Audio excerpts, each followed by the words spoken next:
From DataStax, this is the Distributed Data Show podcast.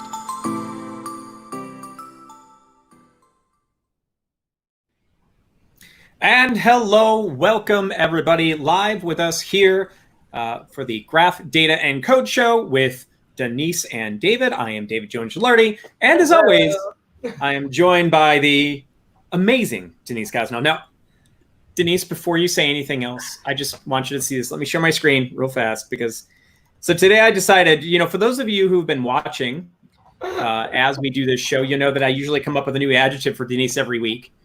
And today I decided to use the thesaurus. And what's really funny about it, though, and you're like, wait, you used the thesaurus and all you said was amazing. And here's why. Because the first thing my eye went to was the opposite, which is the everyday. I love it. I want to introduce you as the everyday Denise Gosnell. I'm probably laughing a little bit too hard, but yes, this has been a fun part of every show opening. And David, I don't really feel like I'm holding up my end of the bargain because I haven't started my thesaurus for you, but I'm going to commit to that for next week. You go for it. You go, but there's some wonderful words in here, right? The phenomenal, the stupendous. Oh my! The flabbergasting. Well, thank you. Well, there you go. Yes. There you go. Well, thank you. I appreciate it, and I'm just excited that we're here today doing this live stream. It's always fun. Agreed. And by the way, I wanted to just I noticed every week we've been doing this. We talk about, and for those who are following us, they're probably like, oh yeah, they're working out of this repo, they're doing this graph book thing. But we really haven't been dropping the repo that we're working out of, the very material that we're working out of. So I'm just going to go ahead and drop the repo to the folks in the chats, the various chats. Just in case you haven't gone there yet. Go ahead, Denise, sorry. Oh yeah, no worries. And for those of you who are tuning in, we take a ton of comments and questions from the LinkedIn and YouTube live feed. So we've got multiple monitors up, and over here on one monitor, I'm always looking for your questions. And David, I see where you just posted the GitHub, so thank you. If you could drop it in the YouTube one as well, because YouTube scrapes my links when I try and comment with links. So I did drop it in the YouTube one, but I did it to the DataStax devs. Are you talking about the DataStax one? Yes, I must be on the DataStax live stream. So I'm hanging out on the DataStax live stream today. So you know what I'll do? Because you asked, Denise, I'll go ahead and go to that. Actually, I can't drop it there. I think I have to give it to Alex. Nice. Yeah. So I'll give it to Alex. Awesome. Yeah. So we are looking for your comments. Feel free to ask some questions. Today we have a jam-packed agenda. We are wrapping up our Graph IoT example that we've been doing for the past 3 sessions. So today is going to be the last session where you see us bring everything together. So we've been talking about a bunch of concepts in graph theory, a bunch of concepts in data modeling. But at the end of the day, this use case and application type is awesome for being able to, proactively identify different areas of a sensor network or an IoT network that are about to fail.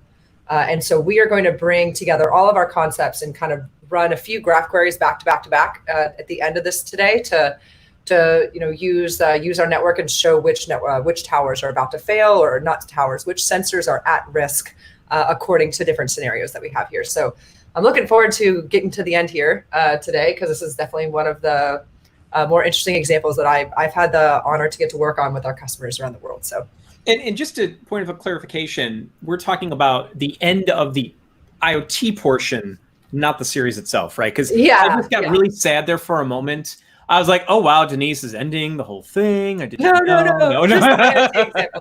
Yeah, no, just the IoT example, and I think this is a great example that we're coming to a close with today, because all data, as we talked about last time, right? All data is temporal, it's geospatial, and it's relational, or has relationships and connections. And so this example really brings it all together, and so that's what we're diving into today. So wonderful. Okay, so with that, I guess the question I have for you, Denise, is, do we want to start with some fun charts and discuss that part, or am I just getting right into the notebook? Where do you want me to go?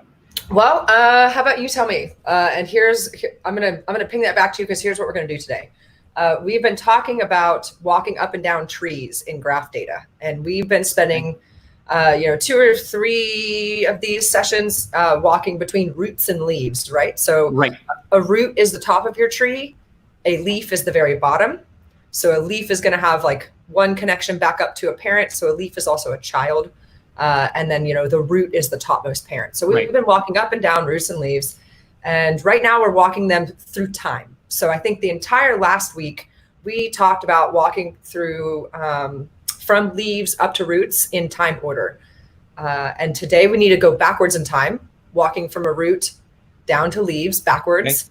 Right. And to do that, we're going to need a SAC operator, which is one of my other favorite gremlin steps. Very visual, lots of stories coming today. And then once we kind of work through that, we're going to conclude with putting all of them together, where you walk from roots to leaves, leaves back to root, and then you use that information to determine your at-risk sensors. Okay, well, I did set up, and if we're going to use SAC, I feel like we should probably explain what SAC is before we get there. So I feel like then that brings me going to the charts. You want to go ahead and start with the SAC operator, or is there something in the Chapter 7 charts that you wanted to show first? Yeah, let's start with the Chapter 7 charts. And Frank, good to see you. I'm on. Please apologize if I'm saying any names wrong, and feel free to correct me as well. Yes, it's too small. We're not hanging out here on that screen for too long. We're going to go straight over to Lucid charts. So hopefully we can blow up the Lucid chart a little bit larger so that it's not too small. If I go any bigger, you won't be able to see anything. All right, good point. Good point. All right, awesome. And matter of fact, I can also drop the links. Let me drop those here, Alex. I'll give you one for the one YouTube. This is the chart that we're looking at right now. If you want to follow along, I'm going to drop that in our DataStax Devs YouTube channel and in LinkedIn. And hopefully Alex can drop that over into the YouTube channel. Awesome. Yeah, and let me see if I can post one. So Frank wants to know, where was Denise hiking? And Frank, I was hiking in Zion National Park and the Grand Canyon and Bryce Canyon. Ooh, that's fun. So, stories for another time. And by the way, the Gitpod link, that is something that is enabled from GitHub themselves. Denise, unless you guys are doing something explicitly with that, I would say you can click on it all you want. I don't know how far you're going to get. Any open source collaborators who want to help set up a Gitpod, I would love to work with you. I do need to set this up as a Gitpod, but it's not done yet. Yeah, so go for it, Frank. And I don't see, I'm going to add this onto LinkedIn, the Lucid chart. I'm on LinkedIn. I'll put the Lucid chart link to LinkedIn so that. Oh, you don't see it, huh? Potentially no, but we might have a few duplicates there, but I just added it over to the LinkedIn so that we can follow it. But yeah, so let's start off on 7.6. I think that's where you are. That is where I'm at. Yeah. Okay. So the goal of this image is for us to be able to walk through and understand how we're going to use time to go quote unquote backwards. And to do that, let's kind of do what we did last week. So let's start with M in the lower right-hand corner. And this is going to be kind of like the quiz from last week, David. Can you start at M? Can you start at M and find a valid path that uses time in the right order to Westlake? Well, if I remember correctly from last week, a valid path means that I have to go in a contiguous order, right? Yep, so exactly. Since I see time step 2, I assume then my next time step needs to be 3. I wouldn't be able to go to 1 or 5 or something. So it looks like that I would be going from M, time step 2, to I, to 3, again, not 2, to F, to 4, to my Westlake Tower. Perfect. Exactly. Okay. That's it. So question, can you start at K and find one? So K is kind of 2 to the left of M. Well, that's interesting. Well, I would think from what I'm seeing here that, well, no, I guess it is 0. So K to J. Then to time step 1, so G. To D. To A. There you go. Yep. Okay, all the way to the back over to the Westlake Tower again. Okay. Perfect. Yeah, and so I think it's really important to also just kind of say, like, if you went K to J to G, your only option is to go to D. Like, even though 5 and 4 are afterwards in time, these sensors essentially send their entire payload at the next time step. So that information would have passed on at 2 anyway. Okay, perfect. So we've got 2 valid steps. And so the best way to think about this, David, is to take that example. Let's take the K example when you went K, J, G, D, A, Westlake. Yes. And when we go from Westlake backwards in time, it's the exact same principle, but you have to go in reverse, right? So Westlake Tower, we can start at 4, and let's go back over to A, right? So we'd have 4, we go to A, but now we're walking from our root down to our leaves. Yes. So the next option is going to be 3. So now we can actually go 2 different ways, right? Because we're going to go from A I to noticed D. that we have C over here. That's interesting. Yep. Yep. So there'll be 2 different valid paths that would use that length 4. But let's just kind of follow the one that we just made, not to overcomplicate it. So to go backwards in time, you'd go to 4 to A, and then -1. You need to choose the 3 path, and we're going to go through D. Okay. But in the real world, it would also go to C. But we're just going to keep a simple example. Understood. Yeah. So then from D, -1, we go to 2. That's G. -1, go to J. That's, and you kind of see how that works out, right? Right. Going back to K. Yep. Yep. Perfect. And, as we were just mentioning, since we started at 4, I'm pretty sure we could start at Westlake and find multiple paths that hit Westlake at time step 4. Yes. I see one from F. I see some B. There's a whole set, and C. There's a whole set of them. There's a whole set of them. And so basically, as you think about this, at time step 4, so at time step 4, Westlake receives all of this communication from multiple different sensors at time step 4. Okay. And when we just traced from A to D to G to J to K, that was one of the valid paths that we received at time step 4. All of those payloads were nested together, and they made it to Westlake. But at the exact same time, we also got the first path we talked about at the very beginning that was started at M. So you'll go from Westlake to F to I to M as well. Right. Okay. So at the same time, it's going to receive all of those payloads to then persist and put into the database. Okay. Yeah. Yep. Let's go over to 7.8 just so you can look at a really specific example. And one observation, I'm curious how this is going to spell out. And I guess this makes sense given, as you talked about in the beginning, we started at leaves to roots. Now we're going from roots to leaves. And it seems like it's interesting because when we started those leaves, those individual leaves, the individual sensors in this case, then we're always starting in an individual sensor and then branching out. Exactly. But now that we're starting from the root going to the leaves, it's the exact opposite, right? It's like flipped on its head, where we start at this tower, but we're almost immediately branching out and then focusing down to the individual leaves. And I realize as I'm saying this out loud, that sounds really obvious, but it's interesting because it's like, oh, wait, so this is the opposite problem. And so I'm kind of curious to see how this is going to work out in the Gremlin traversals themselves. Yeah. And it's the problem that you were looking at is called branching factor, actually. Okay.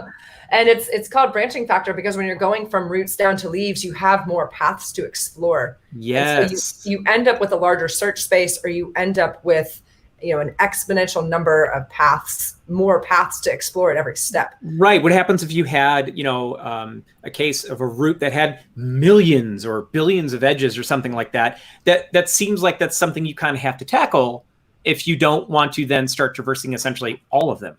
Yeah, exactly. And so the 2 common, I guess right off the top of my head, David, I love this discussion. The 2 common ways I see people mitigate this in their apps is to either control the levels that they walk back from a route, or they have a property on an edge that helps them select which path instead of all paths. I see. And we're using time to say which path. Got it.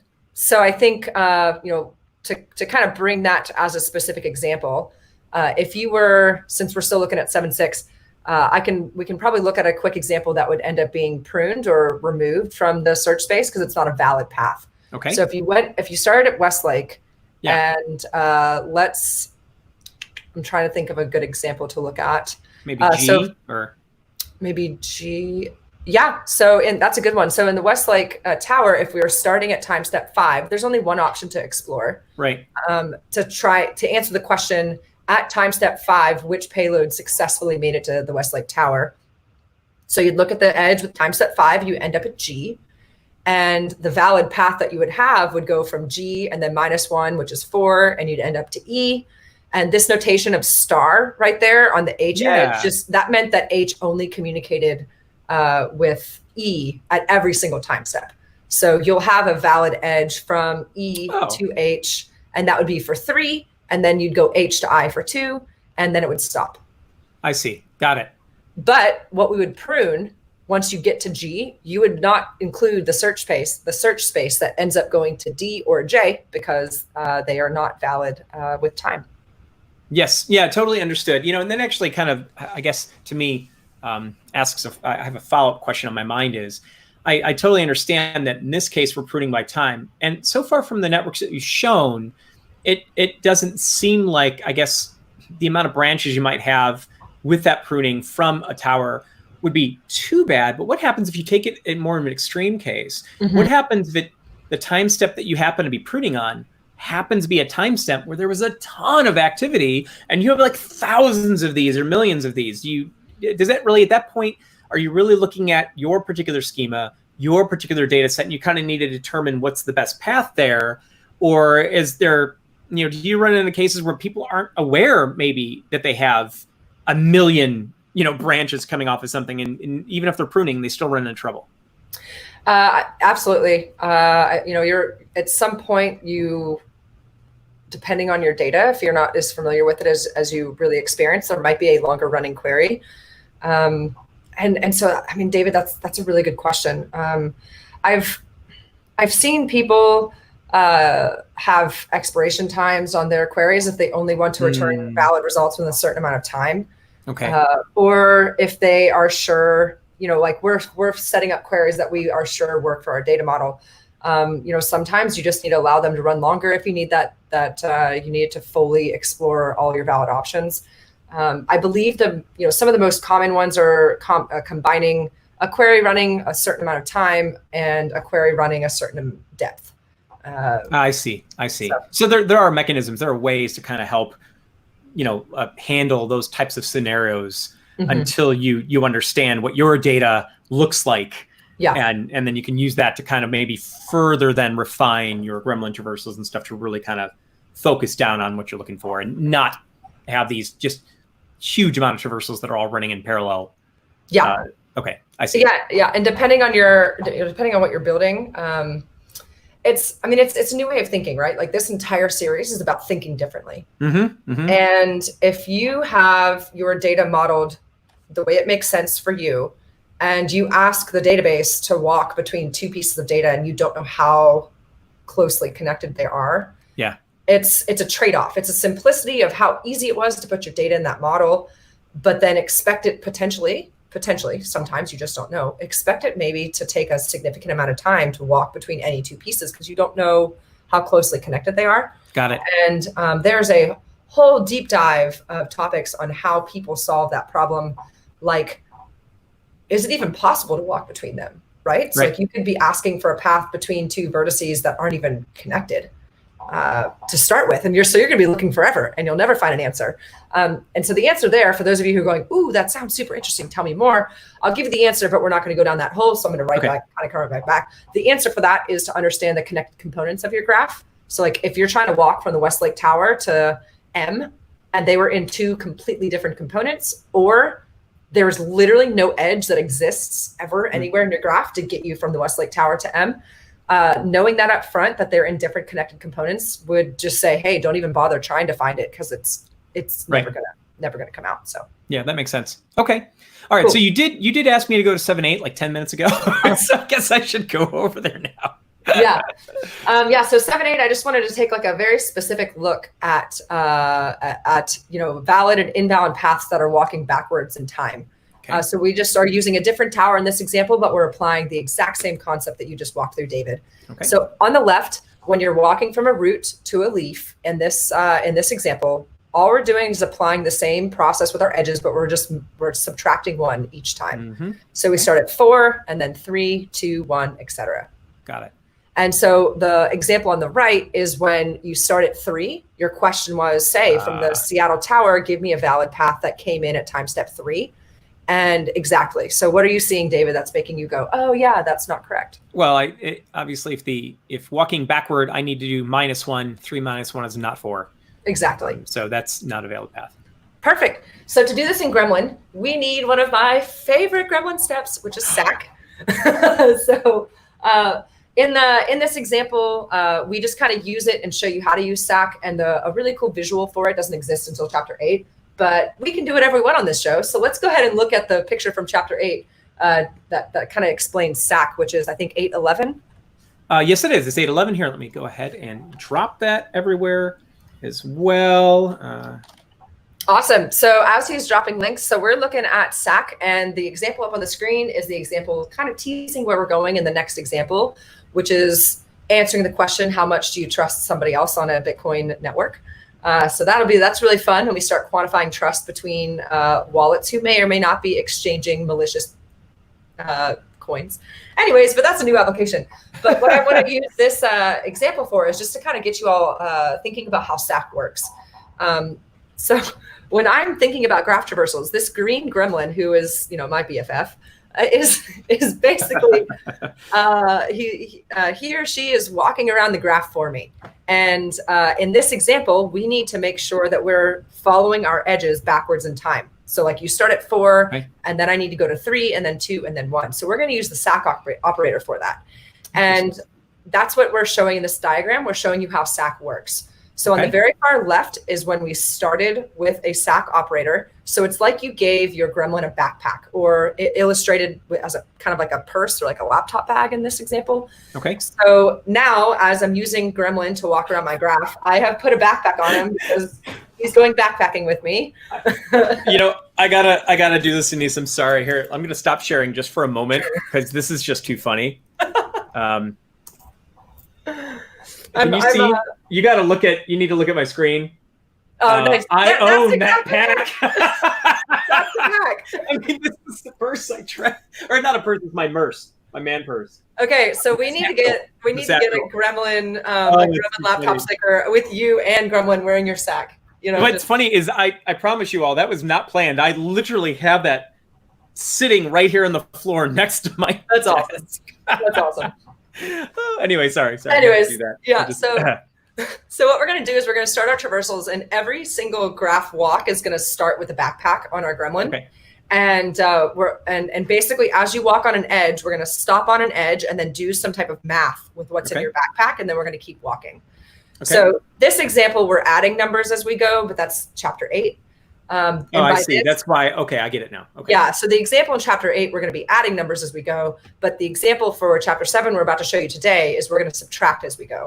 So we're going to give every gremlin a backpack and say we're going to put 4 in the backpack.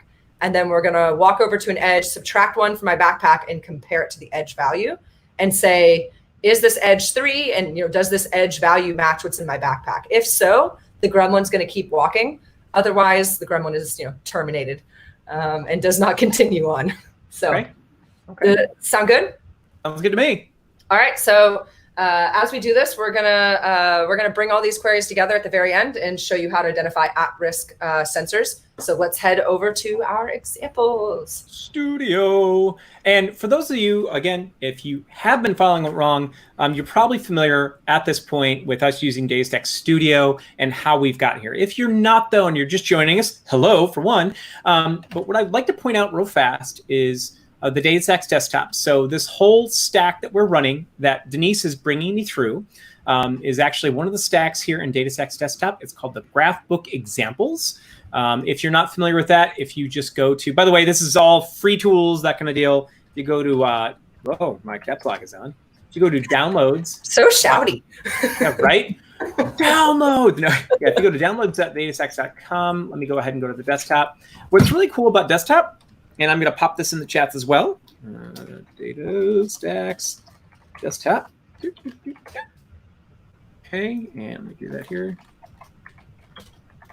What's cool about desktop is, especially when you are getting started, it is a nice tool that you can download, and it will help you get your stacks all provisioned and everything using Docker. So what's really neat is all I had to do to get DataStax Enterprise database up and running with the graph workload and all these examples was literally come in here, just provision this thing. It'll automatically spin it up in my Docker. And then with that, it comes with a Studio notebook. So that's how I'm able to go to localhost :9091 and take a look at this notebook. So that's how we're doing that. If you want to follow along, or if you're just curious or something. And in the Docker image, the Docker version, all the data for all these examples from the graph book is all been preloaded for you. So you don't even need to do that step. You can just get in and start doing and executing the traversals, and that's what we're up to. So with that little plug there. Okay, so I think I'm in the right spot. We're going from roots to leaves. Is this yes, where you we are? are. Okay, Yep. cool. Exactly. And then let's maybe make that a little bit larger. I think we had some comments on LinkedIn just asking us to. Yeah, totally. And here, let me reset this. I gotta reset my schema. I lost my. Awesome. Oh, there he is. There it is. Okay. All right. Is that better? Yeah, I think so. And maybe can we do a schema on top of the screen, or is that kind of ruin your? We can. Space? It takes up a lot of vertical real estate. Oh yeah. Okay. Yeah, that's why I switch it. Oh yeah, that is worse. Okay. Yeah. No worries. Yeah. That's exactly why I so did that. Let us know if the text isn't small enough, but I think we basically have two quick queries that we're going to do, and then we're going to apply them and bring them all together. So we're starting off here. Oh, and David, by the way, I told you when we were getting started before today that as we do more of these, I find some typos in our book. So if anyone wants to submit a bug to O'Reilly, here's a freebie for you. In example 7.8, I believe this is example 7.8 from the book. No, 7.7. An example right here, 7.7, we did not switch the traversal source from dev to G. Right there, you see it says tower equals dev.v. So if anybody wants a free bug report, you can submit that to O'Reilly. That's great. Always fun to find bugs after you've published. But that's okay. So here's what we're going to do. We're going to start off with the basic question just to kind of bring that muscle back that we've been working a few times of a first neighborhood query. Okay. We're going to start at a certain tower, which is Georgetown. And we picked Georgetown actually because it's the most connected. So we're going to get the tower vertex for Georgetown. That's line 1. And then on line 2, we're starting off at the tower vertex again.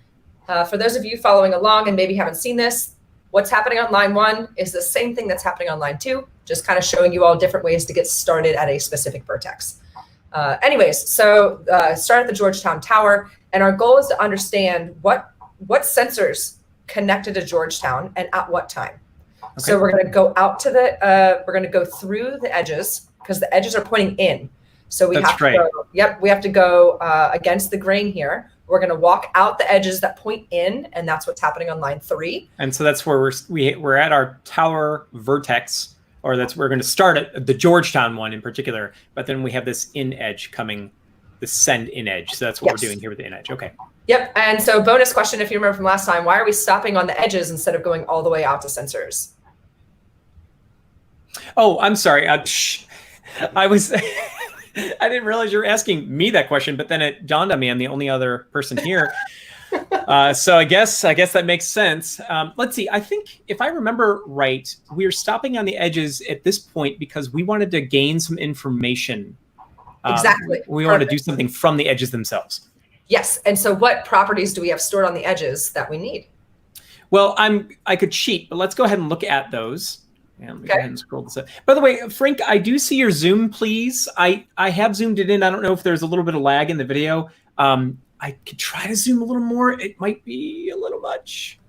Yeah, let me know if that does it, but we're going to get into a point now where we're not going to be able to see the actual traversal. And we can adjust the pane on the right-hand side, by the way. That's adjustable. we can scroll it down a little bit, and maybe that'll be the difference. So let me. Yeah, because the scheme is pretty simple. So.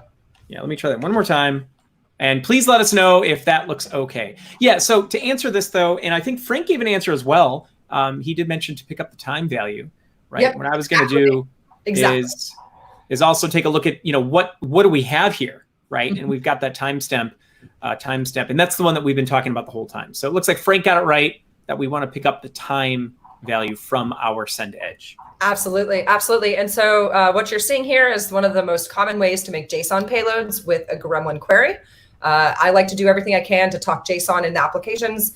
So I have David and I like to share all of our tips and tricks for making JSON payloads. So on line 4, we start creating a map for every single one of our Gremlin traversers so that we're creating a JSON payload here. And we're going to have 3 keys in our map: label, name, and time. The by modulator on line 5 provides the values to the first label, or to the first key, which is label.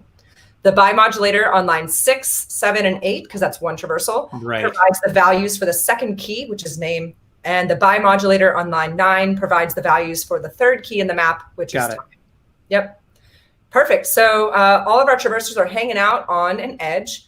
And the first by modulator says, I need the label of the adjacent vertex. So you ask the traverser to continue walking. I don't need anything on this edge. Keep walking to the vertex on the other side of my edge, grab its label. And that's what we do in line 5. Yep. That's right, because we're on the edge, so we're going to walk out and get the data. Okay, got it. Perfect. So line 6 applies the same thing. We're hanging out on an edge, but now I need the name of the vertex. So we're going to say, all right, traverser, keep walking to the adjacent vertex. And now I need you to do an if then. Right. So if that vertex is a tower, give me the tower name. That's what line 7 says. And then line 8 says, if that vertex is a sensor, give me the sensor name. Got it. And then the final key of our payload is time. And that's the beauty of why we stopped on the edges. So the last traverser has the easiest amount of work. It just looks down underneath its feet and grabs the time step off the edge. Okay. There you go. And so we end up with a few payloads actually. So what you're looking at here is a series of, you're looking at one massive JSON payload, but every entry in here represents an edge that sent information into the Georgetown Tower. The source of that information. So we have a bunch of sensor IDs and the time at which it came.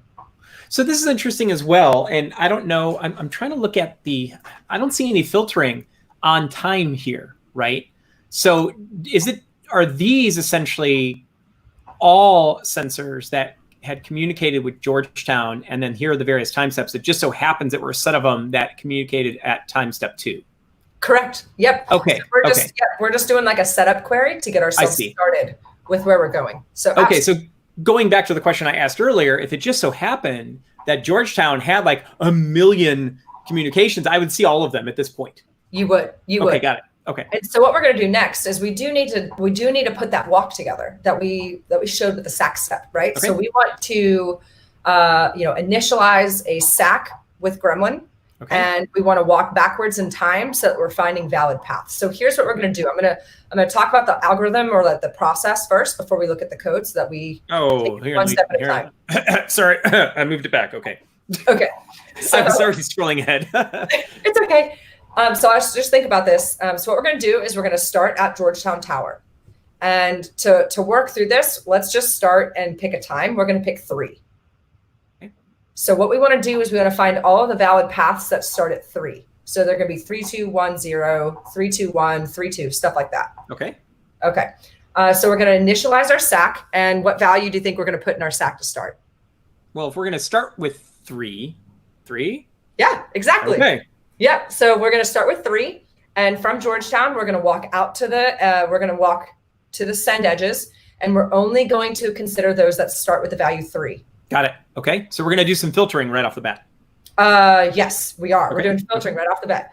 And then we're going to walk out one more set of edges. And now we're going to look for the edges that have 3 minus 1. We're going to look for the edges with 2. Okay. Walk out again, look for the edges with 1, and then 0. I see. Okay. Yeah. So the algorithm is going to be, initialize your variable, walk out, check that it matches the edges you're on, subtract 1, repeat. Got it. All right. Okay. Now let's go look at the code. All right. Now we'll go down to the code. All righty. Yeah, because it's hard. Yeah, because it's such a large block of Gremlin. I don't like just dropping that block. Yeah, I totally understand. And I'm glad to see we're starting at 3. It was funny when you asked that question. The first thought that came to mind is, all right, is it really obviously 3, or is Denise tricking me here? I'm glad to see it was very straightforward. Yeah. Never want to trick you. So what we're going to do is that entire structure that we just went through is what's happening. But really, really verbose with doing one step per line so that we can follow it. So let's walk through this. We're going to start at 3. And so we make a variable called start on line 1, and it's going to store the value 3. Understood. Cool. Then we grab the tower on line 2. And on line 3, here's where you get the new step. So what you want to do is you need to tell every gremlin that you're going to put in your graph that you need to start with your backpack on, or your man purse. Yeah. And inside that backpack needs to start with the value 3. So that's what's happening on line 3. Okay. Cool. Now on line 4, we're going to go to the Georgetown Tower. and it's labeled as start. And yes, thanks to Daniel Cuppets, I didn't need to use these in the final example. Another O'Reilly bug PR to take those out of the examples in the book. Anyways, so we're going to start at the tower, and every gremlin has a 3 in its backpack. And here's because we gave them all sacks. So we gave them all those satchels that they're going to go and walk with. Exactly. Okay. And so now from line 5 to 12, we have a new structure for how we're going to repeatedly walk out neighborhoods. Exactly. So we're going to say repeat doing some work. So line 5 to 10, 5 to 11 says, let's repeat this work. Okay. And line 12 says how many times you're going to repeat it. Got it. Okay. Okay. So in this case, we are saying start 3 plus 1. So we're going to repeat this 4 times. Yep. We're going to repeat it 4 times. Because we're going down to 0. Ding, ding, ding. Oh my gosh. Okay. You like got the answer to the question before I asked it. Oh, I didn't know you were going to ask that question. Okay. This is going great. Okay. David, are you scared that you're like starting to think one step ahead? No, I'm always scared when you ask me questions to me. So it's always scared. No, no, I'm just glad. I mean, honestly, from another perspective, right? Like it, I don't know. That didn't seem that hard. We've been working with 0, right? The whole time. And I guess that is just how well it's being explained here that I'm able to understand it by looking at it here. I love it. I love it. Awesome. So we're going to do this 4 times. And on line 5 is where you start your walk. So you have 1 gremlin on Georgetown, and then that gremlin's going to split into many gremlins, and they're all going to stop at that first edge. I see. Okay. Yes. And now we have that where equals 5 pattern again on 6, 7, and 8, which is covered at the very end of the last episode. So I'm going to kind of skip over that section now, just in the sake of time. Yep. But what we have to do is we have to compare the value that's in our backpack to the exact property stored on the edge. And that's what's happening in line 6, 7, and 8. I see. Okay. Yeah. Okay. So you say, I want to let my gremlin pass, right? It's like you shall not pass. But you want the gremlin to continue on if the value in his backpack, which is on line 7, if you say, hey, sack, tell me how much is in there, you want to compare the value in the sack to the value of the property time step on the edge, which is line 8. Right. So we're doing an equality between line 7 and 8. Yes. Okay. So in the very first loop, right, we're starting at 3. We sacked start at 3. So then when I say by sack, I'm saying the comparison is 3 to then whatever the time step is being read. Exactly. Okay. And all of these are kind of, like little situations that you're setting up where a gremlin's trying to cross a bridge per se. And if it's not 3, the gremlin's knocked out and he does not continue. He or she does not continue walking. Otherwise, if it's 3, you get to go on. You shall pass. Okay. So here's what we do next. So once all of the gremlins with a value of 3 in their backpack continue on, now we're at line number 9. And we're going to perform an operation on what's in every gremlin's backpack. Okay. We're going to say, hey, look back there and take away 1. That's what's happening on 9, 9, and 10. Subtract 1 from your backpack. I see. Okay. Yep. And after you subtract 1 for your backpack, then you get to move on to the next vertex. And then we label that as visited. As visited, correct? So I do have a question for you about sack. So can you only have 1 sack at a time? No, there's a few different ways you can use sack. You can make different objects in your sack, and you can also use integers or other values, not just numbers, doubles, things like that. But we don't really go too deep into that here. We're just using an integer and essentially as a basic counter. Okay, so in this case, because we're only using the 1 sack, right? Then if I'm talking about sack here, and this is all going to be based off of whatever we sacked when I used with sack. Is that correct? Exactly. Correct. Okay. And I know we're not getting into it here. I'm just kind of curious. If you did have multiple sacks, what would you do there? Oh gosh, it depends on what you're doing. Okay. And I'm going to say, I'm trying to think live because you usually ask really good questions, but I'm not really coming up with an easy to explain example for that.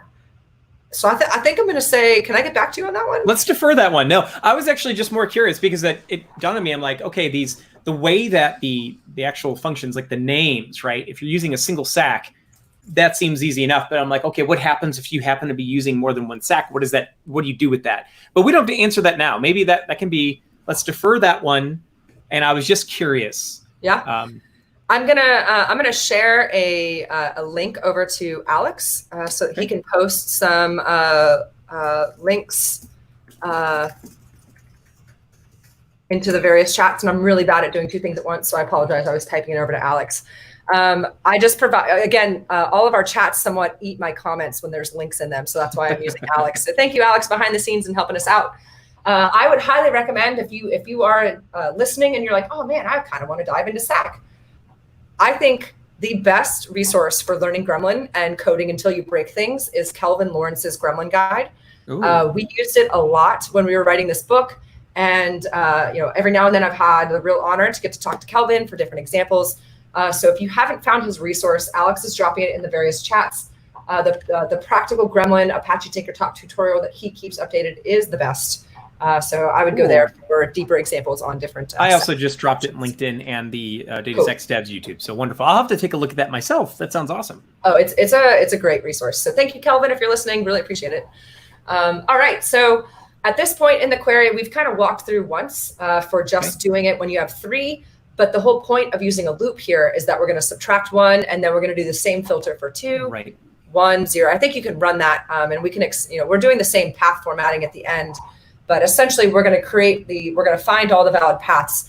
And if you notice, by the way, in chapter 6, we didn't use time, and the route to leave query took forever. Yeah. Because of branching factor. But now that we're finding valid paths and we're really pruning our tree and search space as we go, it's much faster. Yeah, because that was almost instant. Like there was no lag there at all. Yeah, I think it took over 30 seconds for chapter 6 because we were considering everything. Yeah, so let's take a look at this first object here. Okay. The first object is representing a valid path from Georgetown, and actually every object in here is going to be a valid path. It should be, right? Because we're filtering. Yeah, if this comparison at line 7 and 8 are handling that filtering right there. Yep. Okay. So, we went from Georgetown to, is that 832? And then 832, yes. 089, 236, 230, and then 210. So you can kind of see exactly how we are kind of getting to the final results there.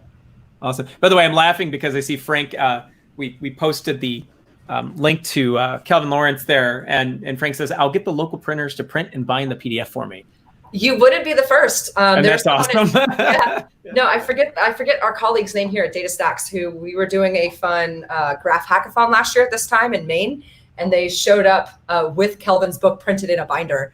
And I was like, you get a gold star because that's awesome. A great book. Anyways, so I think for the depth of what I want to do with this query, that's it. I don't want to go any further. You do end up, by the way, if you want to follow along deeper in the book, you do find out that there are cycles in this result set. So we're going to add the simple path step to remove the cycles.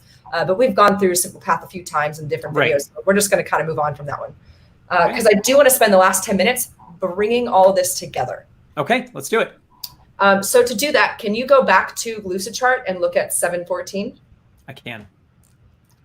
So what we're going to do is I just want to remind everyone where we are in the example and what problem we're trying to solve. So what you're looking at here, we're about to answer this question. For some reasons, kind of think like an engineer who's working for this energy company, which in the book we say is Edge Energy. And Edge Energy needs to do maintenance on this tower, and they need to take it offline. And when you take this tower offline, we need to know which sensors over the past day are going to be at risk for not communicating with the database. This is a big problem for Edge Energy because they get fined, which is true within the United States. You get fined if you don't have accurate readings, during certain times of the day. So we're going to apply all these queries, and here's what we're going to do. We're going to use a certain window of time, and we're going to walk from this orange tower, the tower we're about to take offline, and we need to figure out which sensors are at risk. Okay. So we're going to go from that tower, and we're going to find all sensors that communicated with that tower during yesterday. And then for all of those sensors, we're going to see if they found a path somewhere else in the network. And if we end up finding a sensor that only uniquely communicated with this tower in orange, that's going to be an at-risk sensor. That's right. Okay, got it. So that's what we're about to do. And if you want to flip back to the notebook, I wrote a ton of code for all of this. And we're not going to walk through all of it, but what I am showing you in the notebook, if you want to look at the examples in detail, we're going to skip that one because that was adding in simple path to the result sets. Okay. And that's removing the cycles. You mentioned that. Let's go to the next. Got it. So okay. Here's the tower from the failure. Yep. Cool. So what we're going to do here is at this final step, I'm creating some convenience functions, or depending on how you want to call it in your database and your application, this could start potentially to format a DSL or a domain specific language. Okay. Where in this first one, we need to get sensors from a tower. So we're going to say, this is my graph, because you could have multiple graphs, but in this function, you're giving it a graph, you're giving it a starting time, like we just did 3, and then you're telling it a tower vertex. So you can go ahead and execute that. In something, while we're executing this, something I want to point out, and just for clarification, so it's not totally abstract. If I'm correct, in Studio, if I define a variable in Gremlin, that does become available to my subsequent cells. Yes. Is that why I'm able to just pass start in a tower here? Yes, I do believe so, because we make global variables that are accessible. So this start is going to be 3, and then the tower is going to be whatever we set tower to. Georgetown. Like Georgetown. Okay, just I want to make sure, because I know when I first came into that, it's like, well, where'd that even come from? Yeah, good point. And so actually, if you scroll down below just a little few more lines, we are we're kind of showing you, just so it's not completely opaque.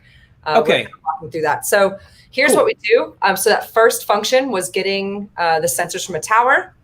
And then on line 20, on line 20, we're saying, hey, grab the Georgetown tower. And now we're going to move on to finding your at-risk sensors. I see. Okay, got it. Okay. Right. So at-risk sensors. Now, the way that we worked through our query, we gave it a fixed time, and we walked through valid paths with a fixed time. So what we're doing on line 26 is we're doing a quick for loop using Groovy syntax, because the Groovy programming language is the native language for Gremlin. So just a quick for loop here, starting at time 0 all the way up to 5 or less than 6. And we're going to make a long list of at-risk sensors. So we're gonna continue to run get sensors from tower, start at Georgetown, starting at time 0, and tell me everyone who communicated at time 0. And then start at time 1 and find paths of 1, 0. Start at time 2, find paths of 2, 1, 0. Start at 3, and keep appending all of these at-risk sensors into one long list called at-risk sensors. Okay. On line 32? Yep. On line 32, we essentially dedupe everything in that list. Flat unique is a dedupe, or tell me all the unique items that list in that list. So now we have at-risk sensors is a list of everything that communicated to Georgetown in that time window. Okay. Make sense? Yes. Awesome. So what we need to do for this massive list of at-risk at-risk sensors. So we have a list of sensors that had a valid path to Georgetown. So we need to ask the question for every single one of these sensors, did you find a path to a different tower? And that's what we do in the next. Okay. Funny enough, you asked me if I was good, and I was, but I had a lurching question in the back of my head, which is, yes, these sensors are connected to Georgetown, but I'm like, but that doesn't guarantee that they're going to be at risk. But you just answered it for me, because we're not done. Right, we're just building up the list of the sensors that are connected, and now we're going to go ahead and find out whether or not those are a single path to Georgetown, or if they have other paths around. And that's okay. I was wondering about that. I was like, well, wait a minute. Okay, good. All right, cool. Perfect. So we're going to do the same process, a very similar process. We're going to use this at-risk sensors list, and we're going to iterate through all of them. Okay. And that's probably in the next cell. I'm going to... Okay. So just to kind of summarize here, that this whole function, this get sensors from tower, everything that we're seeing in this cell, its job is not to do the filter on those that only have a single path to Georgetown. Its job is to identify all the sensors that are in fact talking to Georgetown. And now we're going to iterate and go to the next cell to do more on those and more processing. Absolutely. Okay. That's the number one mistake, actually, that I see people do when they're beginning Gremlin. They try to do too much in one query. Okay. And so here's our list. This is our candidate list of sensors who are going to be at risk. So now we just want to use all of them and figure out if they went somewhere else. So let's scroll on down. And one quick point to this as well. I realize this is in Groovy, but But looking at this, I could very easily take something like this and say implement it in Java or implement it in a language where I'm implementing, because it's broken up the same way or a very similar way that I might in code, right? So that's kind of, I'm just looking at it. I'm like, yeah, you could totally do that. Yes, that's awesome. I would hope that I love hearing you say that. Personally, I'm a native C, C++, and then Python dev. So I'm glad that you can help me with Java, because I'll come to you with those questions because I'm not a native Java programmer. But that sounds awesome. No worries. Awesome. Cool. So what we need to do now for every sensor, we need to follow the same query. Now, this query that we're getting ready to do is what we did at the last episode. We started from an individual sensor, and we walked up through time to find valid paths. Right. So we just copied that query we did from last time, and we've pasted it in here, and we've wrapped it in a convenience function, or if you want to start to build up a formal DSL, this could be a domain-specific language for this example. And this is called get me all the towers for sensor, or get towers for sensor. Okay. Starting at this sensor for a certain start time, walk all the valid paths up to the tree. Got it. So that's what we're doing in this convenience function. So let's move on down and see how we apply it. Let me do this real quick. Ooh, okay. So there's a lot happening down there. So what we're going to do is we're going to create a map called other towers. And we're trying to figure out if there are other towers that this sensor talks to. So the key of this map on line 21 is going to be the sensor ID. And then we're just going to make a list of towers. And that's what we do in line 23 through, I think, 33 here. Okay. For every at-risk sensor on line 23. On line 24, we initialize the map with the sensor ID and then an empty list. That's line 24. I see. Okay. So line 25, we're just grabbing that sensor vertex from the graph, and then we're going to use our convenience function called get towers from sensor. Okay. And we're going to walk through time just like we did before, starting at time 0 all the way up to 5. I'm going to say, hey, was there a valid path from this sensor that started at this time, and what tower did it reach? And we're going to add all of those towers into this list. That's what's happening on line number 28. Right. How you feeling? How's that going? So far, so good. What I was doing while you were explaining that, I was realizing the cell before we created this map of at-risk sensors. So we're just reapplying that here and using that and just stepping right through it in our for loop. Mm-hmm. But as you explained, now that we know that we have a path from the tower down to the individual sensors, then we're just going, okay, well, from that sensor, where are we going out? Exactly. And from that, we're able to ascertain whether or not there are multiple paths to other, to Georgetown or to, now, is it only multiple paths to Georgetown, or is it multiple paths to like any tower? It's going to be multiple paths to any tower. Okay. And so what we're going to do is we're going to collect the tower names.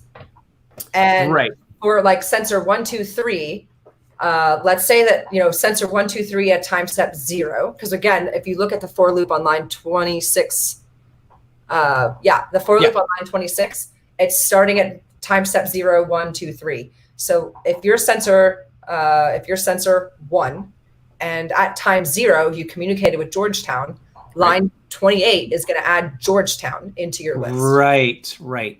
But then you say, okay, great, start at 1. And I want you to tell me the towers that you discovered at time step 1. And so maybe sensor 1 connected to the West Lake Seattle tower. That's right. And so we're going to add another tower into our list. And maybe then at time step 2, it communicated to Georgetown again. So we're going to put Georgetown in the list for a second time. Okay. And we're going to do this for every single possible combination of time. And so we're going to create a long list of every tower it communicated with, in which you might see Georgetown multiple times. I see. Okay. So then that's what we do on line 31. For that sensor, we just do a quick dedupe on every tower at sea, just so we have every tower it communicated with, so that we have a unique list. Okay, got it. So let's go ahead and take a look at the other towers object here in the results that you can see. So there you go. So this is what's happening. Okay. After you do all of this, sensor number 138. Sorry, it's hard to read through the screen share. 2832, the first one here? Yes. Yeah. Okay. So that sensor over times 0 through 5 only communicated with Georgetown. Which is a risk. Yep. So that one's a risk. But if you look down at 1246177, yeah, they found paths to Georgetown, Rainier Valley, and Mount Baker. So if Georgetown goes down, we have 2 other options for that sensor to communicate with. Right. And you can kind of keep scrolling to see different sensors that are at risk or not. So we found another. Yep, we found a bunch right there. So there you go. That's how you bring all of that together to figure out which sensors are at risk. And the energy company that we worked with to create this example, essentially it gives their field a finite set or a much smaller set of resources to troubleshoot and go out into the field in person to go work with these sensors on the ground to make sure that they're fixing just the list that is at risk instead of going to every nearby sensor. Oh yeah, can you imagine too, if you had, even tens of these, not to mention like hundreds or thousands, having to touch every individual one to find out or something, that would be an amazing amount of work. So I could see this being a significant reduction in the overall complexity of that problem. And so here's what's fascinating. So what I did here for this example is I put this into a picture. So all of these sensors that just had Georgetown in their list, we made another image so that you can kind of look at them and see which ones they were. So if you want to flip over to figure 715, it shows you the answer. Instead of looking at it as a massive JSON payload, it shows it to you in a picture. Oh, there you go. So the ones that are highlighted with the orange, are they the oopsies? Yep, they were the ones that were. The technical term is the oopsie sensor. I'm okay with that. Okay, right. But you can clearly see it here, though, that they're these sensors. Now, I'm curious about this. So what do they do in a case like that? What's the remediation? So the remediation. So the entire scenario here is that the Edge Energy, the company, needs to take down the tower in red, and they need to upgrade its firmware and some of the software bits for the actual hardware that the tower uses for communicating with these sensors. How they use this now is instead of going to every single sensor that is green or orange, they're only going to go to the orange ones and change configuration to reroute their communication to ensure that they hit a tower that's still going to be blue. Interesting. I wonder if there is some physical or hardware limitation or whatever that prevents them from just making it so those individual sensors could talk to more than one tower. Well, so you have to go back at the very beginning when we talked about how these sensors work. They're not nearly as smart as you and I. A sensor has 2 jobs. It collects data, and then it looks with a radius. It looks to communicate with something nearby that's available. Right. And that's it. So their search space is it starts off as a very dumb search space of just, hey, what's nearby in a certain radius. But when we first worked with them to solve this problem, here's what blew my mind, David. Like at the very beginning, when they pointed out to me this tower that is red on this picture, kind of like what we're looking at in 714. Like if you flip back to 714 and you just ask the question to yourself and you say, hey, this tower that's orange, we're about to take it offline. Like, what would you guess are the sensors that are going to go down as a result or no longer have connectivity to the network? You'd think they're the ones that are closest or something, right? Exactly. So it blew my mind. We worked through one of these examples with them to realize that the way that these sensors communicate, sometimes they form these little self-organized networks that all talk to each other. Because it's an easy solution for some of the orange sensors that are near the West Seattle Bridge Tower, because we're just going to reconfigure them to talk to the tower that is actually nearby. But you can kind of see how we had this self-organized network that brought together these 5, 6, 7, 8, 9 sensors. They formed a mesh network, or a self-organizing mesh network, as we would say, and they were uniquely talking to the tower in red.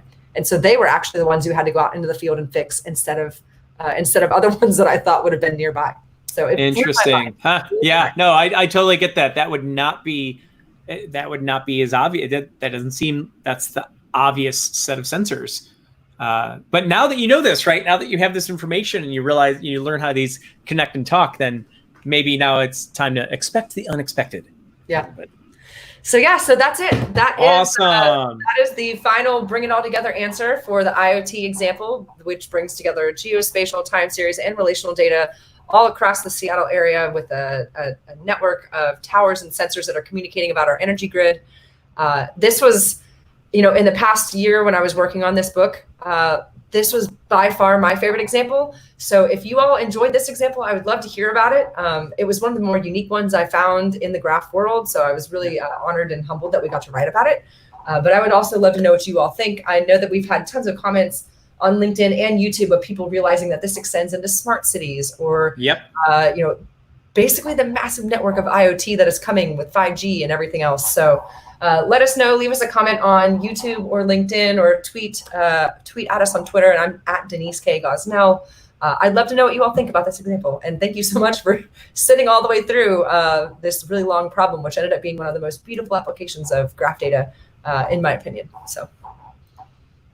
And with that, we are at time. Thank you, Denise, again, for bringing me through this. This has been such a fun series so far as you help me kind of understand and learn some, in some cases, some Gremlin traversals that I haven't even looked at yet myself, but then getting a deeper and a better, more coherent understanding of what some of them are doing.